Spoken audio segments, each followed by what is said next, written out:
భిన్నత్వంలో ఏకత్వం అనేది మన దగ్గర ఉంది. మనం మిగతా దేశాల్లాగా కొట్లాడుకొని ఇప్పుడు పాకిస్తాన్లో బలూచిస్తాన్ ఒకటి సపరేట్ కావటం, వాళ్ళు కొట్టుకోవడం అట్లా మన దగ్గర ఉండదు. హిందూ ముస్లిం బాయ్ అనేది మన దగ్గర ఉంది.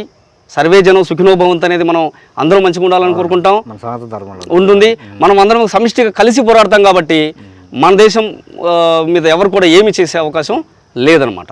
అంటే వాళ్ళ దగ్గర ఉన్న వెపన్ సిస్టమ్ కావచ్చు, వాళ్ళ దగ్గర ఉన్న సైనిక వ్యవస్థను కావచ్చు, దీన్ని ముందు ఫస్ట్ పీరియడ్లో నిర్వీర్యం చేయడానికి మన మొత్తం వ్యవస్థ అనేది దాని గురించి ఇది ఉంటుంది, ప్లానింగ్ ఉంటుంది. దాన్ని ఖచ్చితంగా అమలు పరుస్తారు.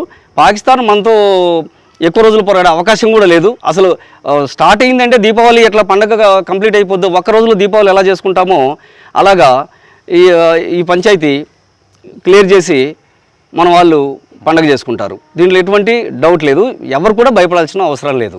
అంటే సీజ్ ఫైర్ ఆర్డర్ ఇచ్చాము అంటే ఎలాగా అంటే అక్కడ ఇంకా ఫైర్ అనేది జరగకూడదు అని ఒక కండిషన్ అనేది అప్పుడు ఇంప్లిమెంట్ చేస్తారు. దాన్ని సీజ్ ఫైర్ అంటారు. కొన్ని పరిస్థితుల దృష్ట్యా ఇంకా అక్కడ చేయకూడదు అనేసి నిర్ణయం పైన తీసుకుంటే దాన్ని ఇంప్లిమెంట్ చేయడాన్ని సీజ్ ఫైర్ అనమాట. జై భారత్, జై హింద్.